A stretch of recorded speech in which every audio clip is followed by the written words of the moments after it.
đôi mình bật đôi bậtรูปភាពបំភាន់ភ្នែករបស់ក្រុមចោរជំនាញលួចគោច្រើនខេត្តបានលួចគោបងប្អូនប្រជាពលរដ្ឋយើងនៅខេត្តកំពតខេត្តកំពង់ស្ពឺខេត្តកណ្ដាលនិយាយទៅគឺលួចមកយូរណាប៉ុន្តែគឺចេះប្រើរូបភាពបំភាន់ភ្នែកធ្វើឲ្យសមត្ថកិច្ចនៅតាមខេត្តផ្សេងមិនអាចចាប់ចំណុចខ្សោយឬក៏អាចតាមទាន់នៅល្បិចកលរបស់ចោរបានទេតែហក់អត់រួចជាមួយនឹងនគរបាលខេត្តកំពង់ស្ពឺនេះគឺជាសត្វគោចំនួន6ក្បាលដែលពួកគេបានលួចចេញពីខាងខេត្តកំពតមកហើយដឹកកាត់ខេត្តកំពង់ស្ពឺ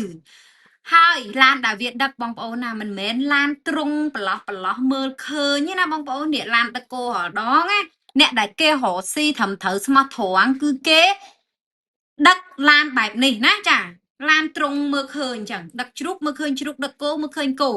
ប៉ុន្តែអារបៀបឡានក្លុបបិទចិត្តនេះបងប្អូនចាមកជុំបងប្អូនមើលបិទចិត្តអាគូតក្រោយក៏ចិត្តដែរចាអញ្ចឹងមិនដឹងថាដឹកអីទេអត់មានអ្នកណាដឹងថាដឹកអីទេមែនទេ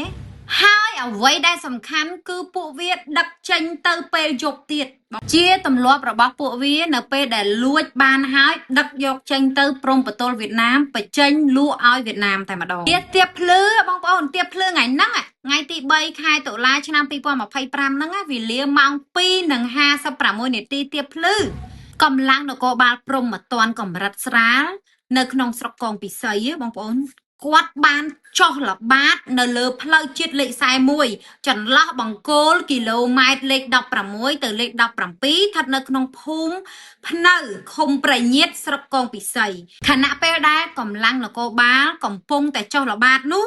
ក៏ស្រាប់តែប្រទះឃើញរថយន្តប្រភេទគេហៅថាឡានកូរ៉េកែច្នៃពណ៌ខៀវហ្នឹងបងប្អូននេះដែលមានបាំងត្រង់ចិត្តហ្នឹងពាក់ស្លាកលេខរតនគិរី 3A0074 ជាភិនភាគរថយន្តដែលក្រុមជនសង្ស័យជិះធ្វើសកម្មភាពលួចសត្វគោប្រជាពលរដ្ឋកន្លងមកដែលទិសដៅបើកបរពីត្បូងទៅជើងពេលនោះកម្លាំងនគរបាលបានហៅឲ្យឈប់ដើម្បីត្រួតពិនិត្យមើលប៉ុន្តែអ្នកបើករថយន្តអត់ព្រមឈប់ទេកម្លាំងនគរបាលបានដេញតាមឃាត់រថយន្តហ្នឹង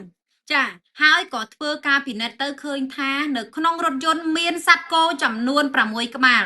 ហើយក៏បានឃាត់ជនសង្ស័យទាំង3នាក់ហ្នឹងយកមកសាកសួរក្រោយពេលដែលឃាត់បានវត្ថុតាងរកឃើញថានៅក្នុងរថយន្តមួយនេះគឺមានចាទូរស័ព្ទដៃ5គ្រឿងសត្វគោចំនួន6ក្បាលដង្កាប់ចំនួន1ខ្សែគោ4ខ្សែពិលកែវចំនួន1ធូបមូសចំនួន2ដុំនគរបាលស្រុកកោពិសីបានបញ្ជាក់ថាបើតាមការស្រាវជ្រាវសត្វគោទាំង6ក្បាលខាងលើនេះក្រុមជនសង្ស័យបានធ្វើសកម្មភាពលួចពីប្រជាពលរដ្ឋនៅក្នុងភូមិត្រពាំងព្រិញឃុំចម្ពូវ័នស្រុកជុំគិរីខេត្តកំពតអំពូមេលោកតាលោកយាយបងប្អូនប្រជាពលរដ្ឋនៅខាងភូមិត្រពាំងព្រិញមានបាត់គោអត់6ក្បាលមិនដឹងថាលួចមកក្រោល6ក្បាលហ្មងឬក៏វាលួចប្រមាណក្រោលប្រមាណគ្រួសារប្រមាណផ្ទះហេមិនដឹងទេដឹងតែ6ក្បាលមានចំណាំមុខគោអត់នគរបាលខេត្តកំពង់ស្ពឺក៏បានប្រគល់ក្រុមជនសង្ស័យឲ្យនគរបាលខេត្តកំពតដើម្បីចាត់ការបន្តពេលទាំង3នាក់នេះគឺមានទី1ឈ្មោះពៅមេងហុងភេទប្រុសអាយុ30ឆ្នាំរស់នៅក្នុងភូមិអន្លង់កគីចាឃុំអន្លង់កគីស្រុកកងមាសខេត្តកំពង់ចាមអាយ៉ាអ្នកកំពង់ចាមរស់ស៊ីឆ្លងខេត្តដល់កំពតដល់កំពង់ស្ពឺដល់ណាចាទី2ឈ្មោះយូសូមូស្លីមនោះជនជាតិអ៊ីស្លាមបដ ாய் ភេទប្រុសអាយុ30ឆ្នាំរស់នៅក្នុងភូមិឫស្សីជ្រោយឃុំឫស្សីជ្រោយស្រុកមុខកំពូលខេត្តកណ្ដាលទី3ឈ្មោះម៉ាត់យូសូអូឈ្មោះនេះមិនមែនខ្មែរទេម៉ាត់យូសូហើយនឹងយូស៊ូមូស្លីមនេះបងប្អូនចាប្រហែលជាចាមហើយមើលទៅ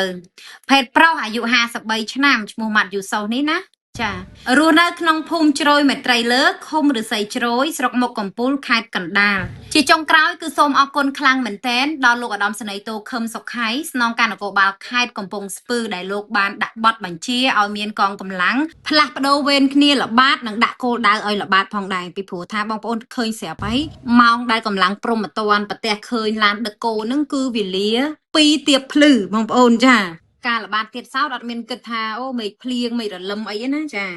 គឺត្រូវដល់ម៉ោងចុះល្បាតទោះភ្លៀងផ្គរមិនក៏ល្បាតដែរ អផ្ដាំផ្ញើទៅអ្នកកពតហងមើលមុខគោមើលស្គាល់គោខ្លួនឯងអត់ស្គាល់សូមតាក់តងទៅនគរបាលខេត្តកំពតដើម្បីទៅយកគោរបស់ខ្លួនវិញចា